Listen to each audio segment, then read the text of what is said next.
Hi, I'm Catherine Mora. I'm a book coach and I work with coaches, speakers, and entrepreneurs to help them write a quality book. Today's topic is why I'm not a big fan of ghostwriting. Now, I've done ghostwriting myself back in the days when I was working in marketing and media. I often wrote for other people. When I left my in house job, I was a consultant, and a lot of the work I was actually hired to do was writing blogs for people. Now, look, I'm a good writer, I guess, and there are lots of really talented writers out there. But my view is with ghostwriting, you never sound like the person you're writing on behalf of. And I would get obviously a great idea of what the person's voice was and emulate it as best as possible, but it was never really the same. When you get someone to write for you, they can never have your voice because they can never have every nuance of your experience and your feelings and your thoughts and all of the things that come up when you're writing. They can never possibly have that because they're not you. And obviously, they might be able to write well, but are they really you? Because when someone reads your book, my view is that they connect with you. So if you're a coach or a consultant or an entrepreneur, and you're writing a self help book, a business book, or a memoir for people to get an idea of the way you teach, of your thoughts, of your experience and your teachings. And with your memoir, they're getting an idea of your life story so they feel they get to know you as a person before they decide to work with you. If someone else writes that, they can't possibly have all of that, but also you're robbing your reader of getting to know the real you and your teaching, your thoughts, your knowledge. So I also feel that writing your book is a part of your learning and growing as a service provider and as a practitioner.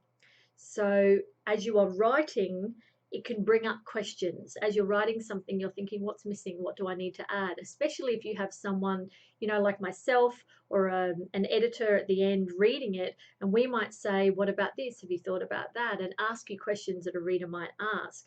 And as those things come up, you're thinking about those and letting it mature and adding to your book and letting it grow and nurturing it. And I think that happens while you're writing if those questions are coming up. Even if someone's not asking you those questions, the mere act of writing forces you to think about things. If you give someone a list of bullet points and they go away and write for you, that's what they're going to write. They won't have all of that insight and knowledge. Whereas if you had yourself a list of bullet points and then you start writing, I can guarantee you'll end up adding to it and having more thoughts of something you need to include or things you need to leave out or things you need to expand on. And someone else writing it, you'll come away with, I think, a poorer product because it won't have had that opportunity to grow as it's being written, if that makes sense. So you're not giving yourself, your book, and your reader that opportunity for that extra little tidbits of information and things that come up. So I think you're missing out on that. And I think it's a really important part because often what I've found with my book coaching clients is they'll write their first draft. Then when they go and get an edit, the developmental editor comes back with questions and the book gets longer. And or otherwise they'll be writing, they've written their outline, and as they're writing, I'll ask them questions where they end up adding more information. Sometimes we've added 2, 3, 4 more entire chapters in the middle of the process. And imagine if you'd sent those initial chapter outlines and bullet points off to someone, those new chapters would never have come into existence. So I love that part of the process because an outline is just a starting point. It's really quite an organic and, living, breathing project, I think. And I really love that about writing a book over a few months. I suppose that's one of the reasons I also don't like that sort of attack it in one weekend with, dictating your book, because over the process of months, as you live and breathe your book, it does expand and come to life and you add more to it, which is really, really great.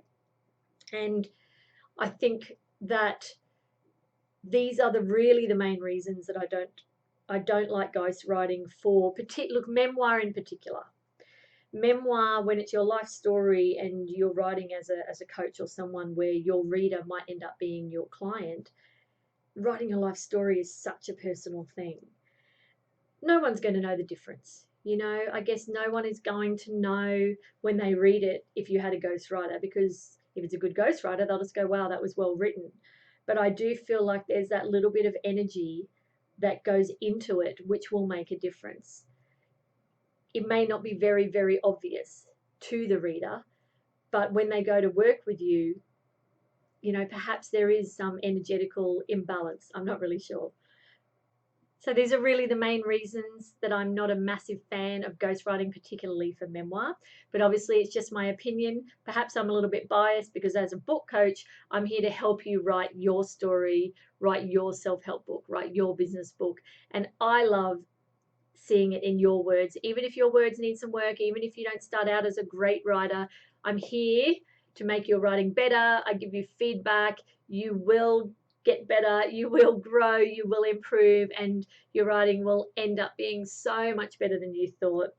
And your book is so much better than you thought when it's in your own words and your own voice. The editor is there to tidy up all the stuff. Nobody's first draft is perfect. And we're just here to get it done so that you can edit and it will get better and better and better. So if you are thinking of writing a book and you think you might want some help, drop me a line, comment below, send me a PM. I'm very happy to brainstorm with you to talk about if a book is the right idea for you at the moment and how we might be able to go about doing that together. So I look forward to hearing from you, and I'll see you on the next video. Bye.